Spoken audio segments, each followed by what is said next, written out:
Nah, bagi ibu-ibu,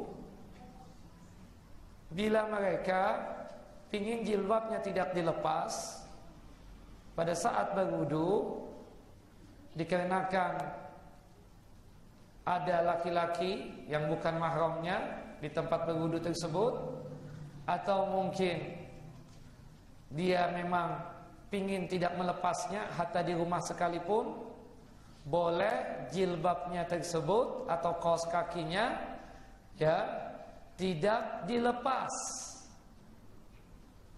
Ya, nanti tinggal dia mengusapkan air ke atas jilbabnya dan mengusapkan air di atas kaos kakinya, bagian atasnya. Tapi caranya bagaimana? Normal sebagaimana berwudu. Nah, bagi wanita yang ingin mengusap jilbabnya, atau bagi laki dan perempuan yang ingin mengusap sepatunya atau mengusap kaos kakinya pada saat berwudu, itu memiliki syarat. Yang pertama, kita yang ingin mengusap jilbab kita pada saat kita berwudu atau mengusap kaos kaki pada saat kita berwudu, sebelum kita memakai busana muslimah kita atau kaos kaki kita atau sepatu kita, hendaknya kita tersebut harus ada wudu, suci daripada hadas. Artinya apa? Harus ada wudu. Misalnya ibu-ibu sebelum keluar rumah tadi menuju masjid ini ada wudu nggak bu? Sekarang ada wudu misalnya, berarti ibu-ibu memakai busana muslimah ibu ini dalam kondisi masih ada wudu. Ketika menjelang asar batal. Kalau mau sholat asarnya harus apa? Berwudu lagi. Nah, berwudunya normal sebagaimana 8 atau 9 tahapan tadi. Yang pertama tadi membaca apa sebelum berwudu? Bismillah. Yang kedua apa? Membasuh kedua telapak tangan sebanyak 3 kali. Kemudian setelah itu berkumur-kumur. Kemudian membersihkan hidung sekaligus juga boleh. Ya, berkumur-kumur sekaligus membersihkan hidung. Kemudian langsung membasuh muka, wajibnya 1 kali. Sedangkan untuk hitungan yang kedua dan ketiga hukumnya apa? Sunnah. Kemudian membasuh tangan sampai ke siku. Yang kanan dulu, baru yang kiri. Nah, untuk jilbab ibu tidak perlu lepas. Ambil air sedikit saja, kemudian diusapkan di atas ujung jilbab ibu ini sampai jilbab yang menutupi tengkuk belakang ini, bagian leher. Tidak bolak-balik. Kalau bolak-balik lepas jilbab. Tapi berhubung ibu pakai jilbab atau menutup rambut atau kepala ibu, maka jilbabnya lah yang diusap.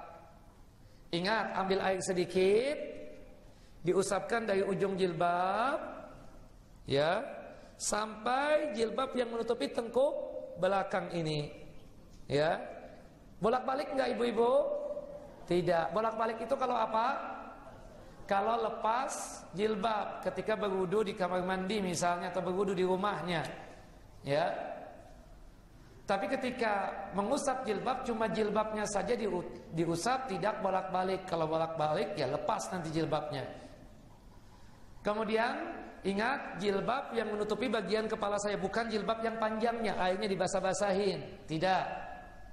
Ya, jilbabnya dibasah-basahin bagian apa? Bagian daripada jilbab panjangnya, tidak. Jadi jilbab yang menutupi bagian kepalanya saja. Ibu-ibu terutama, jelas bu?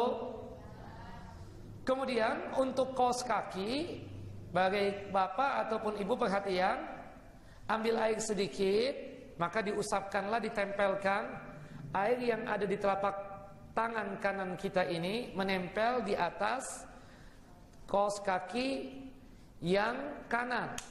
Ya, atasnya saja, bawahnya tidak.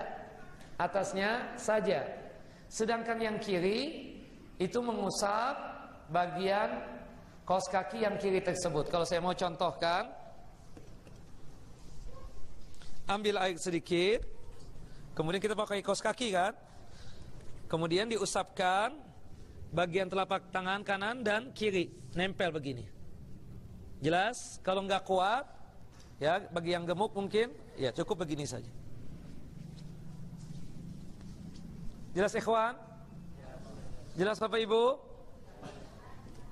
Nggak jelas, nggak kelihatan. Nanti dicontohkan oleh suaminya. Bapak-bapak jelas? Jelas ya. Jadi bagian atasnya saja. Tapi kaos kakinya di bawah sholat ya. Bapak Ibu, kaos kakinya di bawah sholat. Kalau misalnya ibu atau bapak mengusap kaos kaki misalnya, tahu-tahu ketika masuk ke masjid kaos kakinya malah dilepas, nggak sah sholatnya.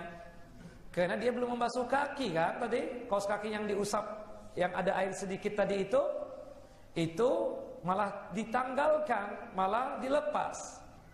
Nah ini tidak ada. Jadi yang jelas bahwasannya sebelum kita mengusap jilbab dalam masalah berwudu, kemudian juga mengusap kaos kaki atau sepatu, kita harus ada apa? Ada wudu. Ketika batal, berwudu lagi. Tapi berwudunya tanpa melepas jilbab dan melepas kaos kaki. Sampai di sini jelas? Kita lihat hadisnya. Hadis nomor 23, hadis Mughirah bin Syu'bah radhiyallahu anhu qala kuntu ma'an nabi sallallahu alaihi wasallam fi safarin fa ahwaitu li anzi'a khuffaihi. Aku pernah melakukan safar bersama Nabi sallallahu alaihi wasallam dan aku punya keinginan untuk melepaskan sepatu Nabi sallallahu alaihi wasallam.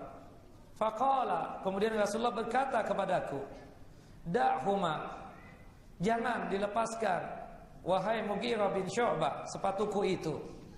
Fa inni adkhaltuhuma tahirataini,